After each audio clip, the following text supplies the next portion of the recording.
Good evening. I'd like to provide the American people with an update on our efforts to protect the integrity of our very important 2020 election. If you count the legal votes, I easily win. If you count the illegal votes, they can try to steal the election from us. If you count the votes that came in late, we're looking at them very strongly, but a lot of votes came in late. I've already decisively won many critical states, including massive victories in Florida, Iowa, Indiana, Ohio. To name just a few, we won these and many other victories despite historic election interference from big media, big money, and big tech. As everybody saw, we won by historic numbers. And the pollsters got it knowingly wrong. They got it knowingly wrong. We had polls that were so ridiculous, and everybody knew it at the time. There was no blue wave that they predicted. They thought there was going to be a big blue wave. That was false. That was done for suppression reasons. But instead, there was a big red wave. And it's been properly acknowledged, actually, by the media. They were, I think, very impressed. But that was after the fact. That doesn't do us any good. We kept the Senate despite having twice as many seats to defend as Democrats.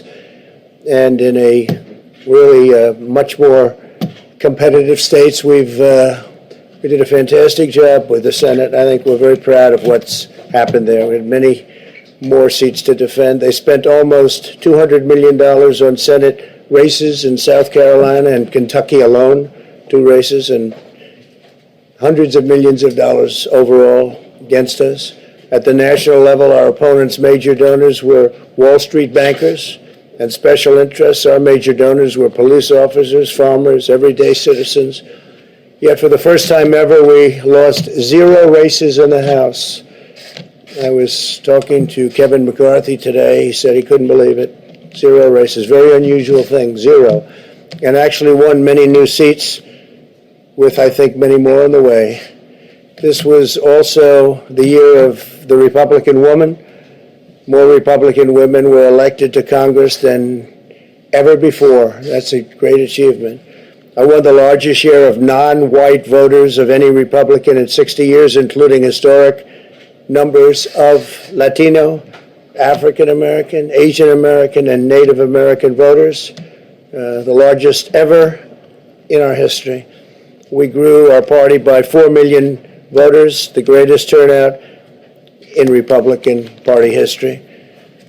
Democrats are the party of the big donors, the big media, the big tech, it seems, and Republicans have become the party of the American worker, and that's what's happened.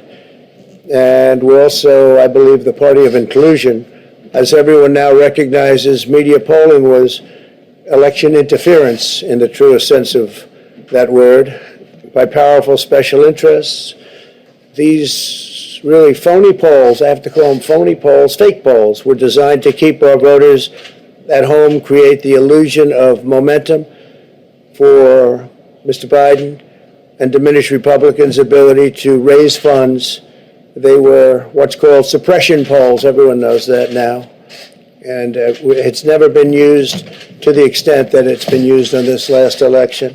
To highlight just a few examples, the day before election, Quinnipiac, which was wrong on every occasion that I know of, had Joe Biden up by 5 points in Florida, and they were off by 8.4 points, and I won Florida easily. So they had me losing Florida by a lot, and I ended up winning Florida by a lot. Other than that, they were very accurate. They had him up 4 points in Ohio, and they were off by 12.2 points. And they also won Ohio, great state of Ohio, very easily. The Washington Post said Biden up 17 points in Wisconsin, and it was basically even. They were off by about 17 points. And they knew that. They're not stupid people. They knew that. Suppression. There are now only a few states yet to be decided in the presidential race. The voting apparatus of those states are run in all cases by Democrats. We were winning in all the key locations by a lot, actually. And then our numbers started miraculously getting whittled away in secret, and they wouldn't allow legally permissible observers. We went to court in a couple of instances, and we were able to get the observers put in, and when the observers got there, they wanted them 60, 70 feet away, 80 feet, 100 feet away, or outside the building to observe people inside the building. And we won a case, a big case, and we have others happening. There are lots of litigation, even beyond our litigation. There's tremendous amount of litigation generally because of how unfair this process was, and I predicted that. I've been talking about mail-in voting for a long time. It's really destroyed our system. It's a corrupt system, and it makes people corrupt even if they aren't by nature, but they become corrupt. It's too easy. They want to find out how many votes they need, and then they seem to be able to find them. They wait, and then they find them. And you see that on election night. We were ahead in vote in North Carolina by a lot, tremendous number of votes. And we're still ahead by a lot, but not as many, because they're finding ballots all of a sudden. Oh, we have some mail-in ballots. It's amazing how those mail-in ballots are so one-sided, too. I know that it's supposed to be to the advantage of the Democrats, but in all cases, they're so one-sided. We were up by nearly 700,000 votes in Pennsylvania. I won Pennsylvania by a lot, and that gets whittled down to, I think they said now we're up by 90,000 votes, and they'll keep coming and coming and coming. They find them all over, and they don't want us to have any observers, although we won a court case. The judge said you have to have observers. Likewise in Georgia, and they're appealing. Actually, they're appealing. We won a case that we want people to watch, and we want observers, and they're actually appealing, which is sort of interesting. I wonder why they'd appeal, that all we want to do is have people watch as they do the vote tabulations. Likewise in Georgia, I won by a lot, with a lead of over getting close to 300,000 votes on election night in Georgia. And by the way, got whittled down, and now it's getting to be to a point where I'll go from winning by a lot to perhaps being even down a little bit. In Georgia, a pipe burst in a faraway location, totally unrelated to the location of what was happening, and they stopped counting for 4 hours, and a lot of things happened.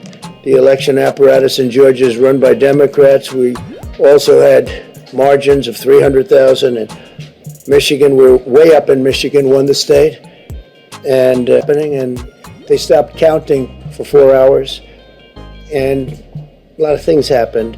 The election apparatus in Georgia is run by Democrats. We also had margins of 300,000 in Michigan. We're way up in Michigan, won the state, and in Wisconsin we did likewise fantastically well, and that got whittled down. In every case they got whittled down. Today we're on track to win Arizona. We only need to carry, I guess, 55% of the remaining vote, 55% margins, and that's a margin that we've significantly exceeded, so we'll see what happens with that, but we're on track to do okay in Arizona. Our goal is to defend the integrity of the election. We'll not allow the corruption to steal such an important election, or any election for that matter. And we can't allow anybody to silence our voters and manufacture results. I've been doing a lot of public things for a long time. I've never had anything that's been as inspirational, by people calling, talking, sending things to us. I've never seen such love and such affection and such spirit as I've seen for this. People know what's happening, and they see what's happening, and it's before their eyes. And there are many instances which will be reported very shortly. There's tremendous litigation going on, and this is a case where they're trying to steal an election.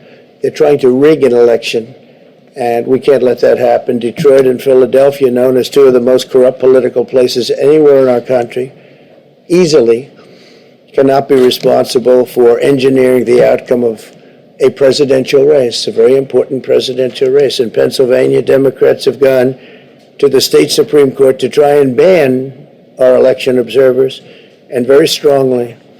Now, we won the case, but they're going forward. They don't want anybody in there. They don't want anybody watching them as they count the ballots. And I can't imagine why. There's absolutely no legitimate reason why they would not want to have people watching this process, because if it's straight, they should be proud of it. Instead, they're trying, obviously, to commit fraud. There's no question about that. In Philadelphia, observers have been kept far away, very far away, so far that people are using binoculars to try and see, and there's been tremendous problems caused. They put paper on all of the windows so you can't see in, and the people that are banned are very unhappy and become somewhat violent.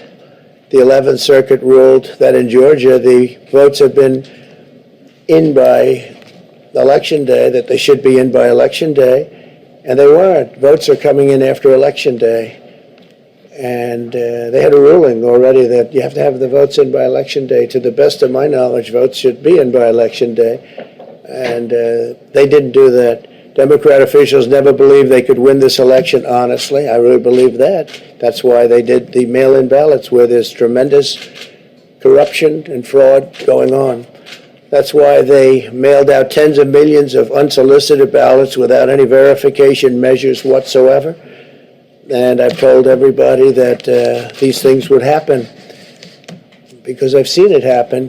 I watched a lot of different elections before they decided to go with this big, massive election with tens of millions of ballots going out to everybody, in many cases totally unsolicited.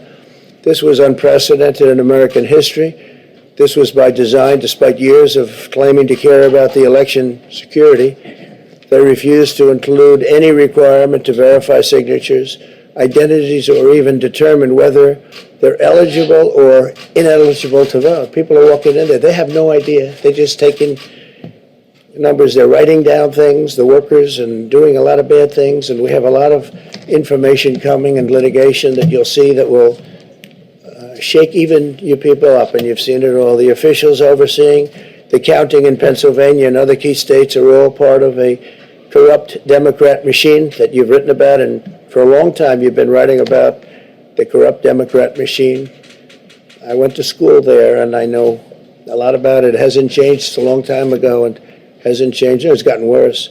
In Pennsylvania, partisan Democrats have allowed ballots in the state to be received 3 days after the election, and we think much more than that.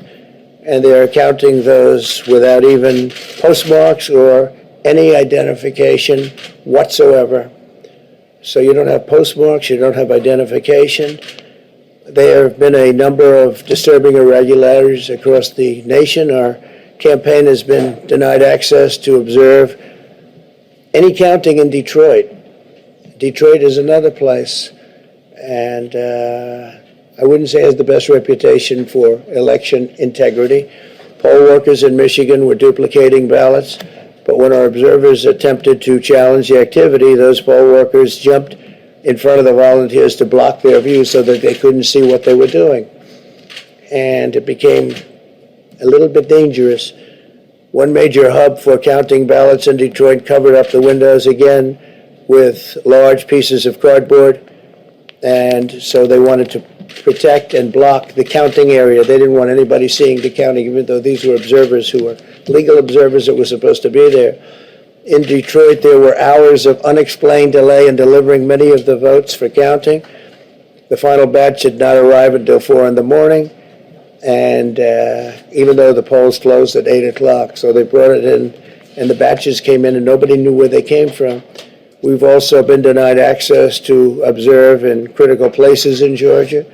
In multiple swing states, counting was halted for hours and hours on election night, with results withheld from major Democrat-run locations only to appear later. And they suddenly appeared, and they all had the name Biden on them, or just about all. I think almost all. They all had the name Biden on them, which is a little strange. I challenge Joe and every Democrat to clarify that they only want legal votes. because they talk about votes, and I think they should use the word legal votes. We want every legal vote counted, and I want every legal vote counted. We want openness and transparency, no secret count rooms, no mystery ballots, no illegal votes being cast after Election Day. You have Election Day, and the laws are very strong on that. You have an Election Day, and they don't want votes cast after Election Day, and they want the process to be an honest one. It's so important. We want an honest election, and we want an honest count, and we want honest people working back there because it's a very important job. So that's the way this country is going to win. That's the way the United States will win, and we think we will win the election very easily. We think there's going to be a lot of litigation because we have so much evidence, so much proof, and it's going to end up perhaps at the highest court in the land. We'll see. But we think there'll be a lot of litigation because we can't have an election stolen like this. And I tell you, I have been talking about this for many months with all of you, and I've said very strongly that mail-in ballots are going to end up being a disaster. Small elections were a disaster. Small, very easy to handle elections were disastrous. This is a large-scale version, and it's getting worse and worse every day. We're hearing stories that are horror stories, absolute horror stories. And we can't let that happen to the United States of America. It's not a question of who wins, Republican, Democrat, Joe, myself. We can't let that happen to our country. We can't be disgraced by having something like this happen. So it will be hopefully cleared up, maybe soon, I hope soon, but it'll probably go through a process, a legal process. And as you know, I've claimed certain states, and he's claiming states, so we can both claim the states. But ultimately, I have a feeling judges are going to have to rule. But there's been a lot of shenanigans, and we can't stand for that in our country. Thank you very much.